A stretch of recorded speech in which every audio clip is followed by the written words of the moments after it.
Hello everyone, welcome back into this channel, and today I want to share the tutorial how to edit the music or how to edit audio on a Capcut by iOS or iPhone. So here I already have my project open with audio on it. Okay, so let's have the audio edit. How to edit? Just click the audio section until it is in active mode, and now there will be several features that we can use here. Either we want to split it, means we will split the audio into several parts, or we can also use fade to make the audio like slowly appear into this video, as well as fade out for like slowly disappear from this video.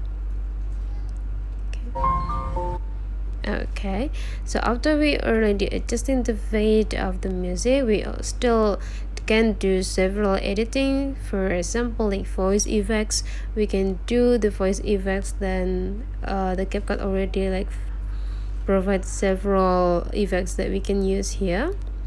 If we don't want to do in effects, we can choose several another features, which is the speed. It means that we can adjusting the speed of the audio. We can make it like slower.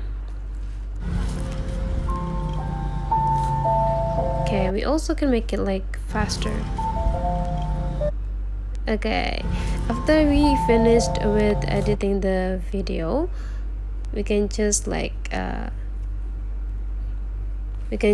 save this video by click the arrows, the upper arrows here, and we will save this project on our phone. So that's all the way how to edit the audio on a Capcut. If you find out this really helpful for you, don't forget to subscribe into this channel.